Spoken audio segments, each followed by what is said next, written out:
Online dating scammers rely on our need for companionship, love, and the avoidance of painful loneliness.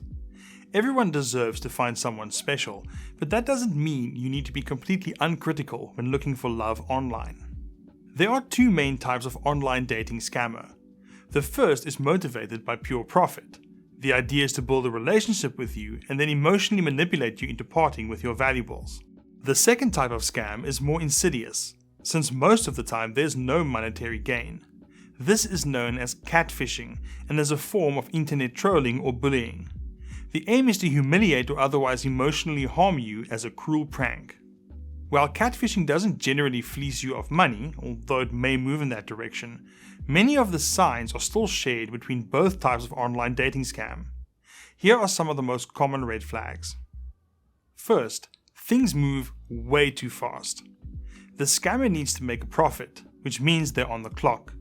While you may be in no rush and just want to enjoy the early stages of getting all lovey-dovey, the real person behind the fake profile wants dollars and they want them now. This means you'll definitely sense a certain lack of hesitation from the other side of the screen.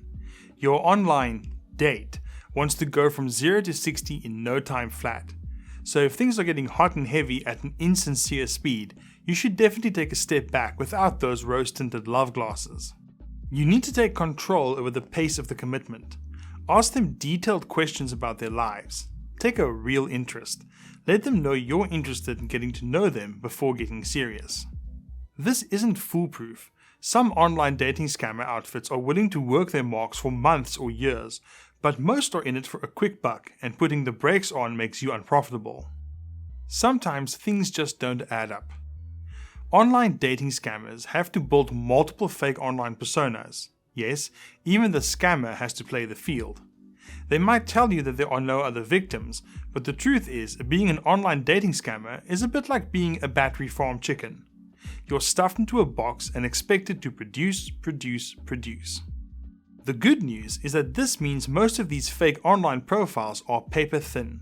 Just a casual read through their social media profiles should highlight details that don't match up. Do your research just as you would with any other stranger on the web. It's almost impossible for people to keep their lives off the net these days, so look beyond the channels your prospective online date has used to contact you. Do a reverse image search on their profile picture. See if they interact with family members. Do they have a LinkedIn page? Do the details about their lives add up? Are they the same between profiles? One of the biggest red flags is that they ask for money. The hallmark of an online dating scammer is that pretty quickly after hooking you, the request for money will come. There are many different tacks that can be taken here, but the central issue is the request for money in the first place. It may be difficult, but you need to absolutely refuse any form of monetary payments. If you already made a payment, it's still not too late to stop. Even if the person isn't a scammer, it's still predatory and highly inappropriate to ask someone you've only known for a few days or weeks for money. Ask yourself if you would have been comfortable giving a person you've never met in real life money. Even best friends don't ask for financial help lightly. More importantly, this is the age of crowdfunding. If someone has a genuine emergency and wants money from strangers, they'd be better off starting a GoFundMe page. A common feature of online dating scams is the elaborate sob story. It just so happens that you've come into this person's life just as everything was about to go wrong. Their dog is sick, their mom needs cancer treatment, they're about to be evicted, and so on. Typically, these stories are convoluted, and the more you question them, the more details are added to muddy the waters further. This is all underscored by desperation and heart-wrenching pleas for help. They really do love you. If you love them, you'll help them out. You can bet the request for ever-escalating amounts of money will soon follow these sob stories. Most people with a healthy nonsense detector will smell something fishy when the stories of melodramatic tragedy start rolling in.